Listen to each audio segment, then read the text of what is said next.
Assalamualaikum warahmatullahi wabarakatuh. Perkenalkan, saya Indah Medita Rulia dengan nomor NIM 2010411217 dari Prodi Manajemen kelas G. Nah, di sini saya dari kelompok 2 akan mempresentasikan mengenai identifikasi risiko. Untuk yang pertama, mengenai pengertian manajemen risiko. Manajemen risiko merupakan sebuah pendekatan yang dilakukan terhadap risiko, yaitu dengan memahami, mengidentifikasi, dan mengevaluasi risiko suatu proyek. Sedangkan pengertian manajemen risiko menurut Sukarta, risiko adalah ketidakpastian atas terjadinya suatu peristiwa. Kemudian pengertian mengenai identifikasi risiko.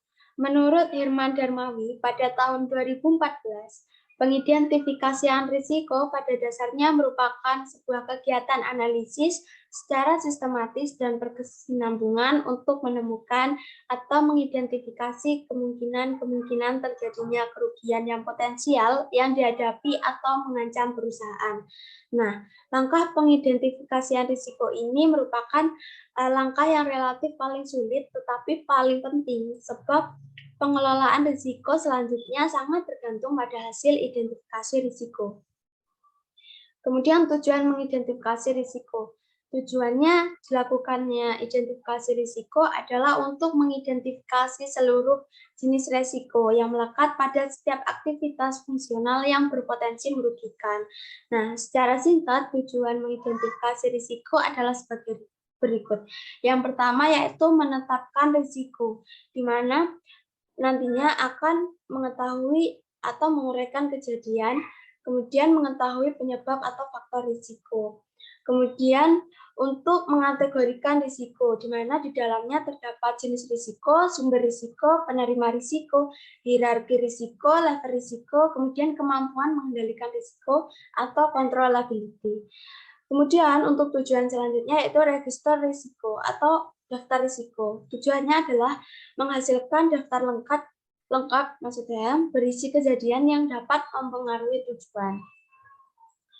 Kemudian bagaimana untuk metode pengidentifikasian risiko? Nah, pengidentifikasian risiko bisa dilakukan dengan penelitian langsung terhadap objek risiko untuk mendapatkan data dan informasi yang diperlukan.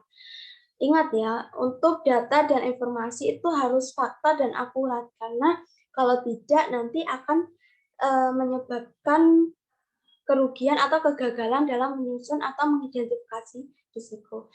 Nah, adapun faktor-faktor yang diperlukan dalam mengidentifikasi risiko antara lain yang pertama observasi. Nah, observasi adalah melakukan pengamatan langsung terhadap objek yang diidentifikasi. Kemudian yang kedua dengan cara wawancara.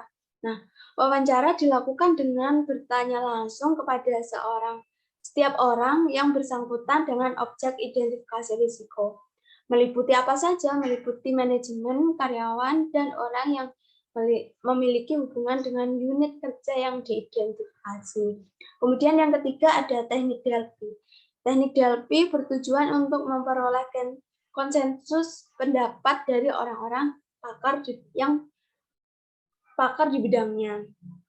Kemudian untuk metode selanjutnya ada checklist. Nah, checklist adalah daftar bahaya, risiko atau kegagalan yang dibuat berdasarkan pengalaman, baik melalui penilaian risiko terdahulu atau informasi historikal.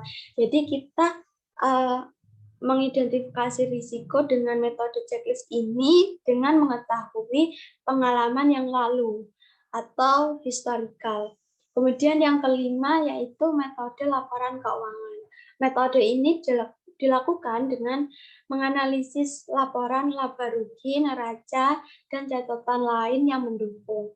Kemudian yang keenam, studi dokumen. Studi data dokumen dilakukan dengan mempelajari data dan informasi dari berbagai laporan, manual, dan materi tertulis.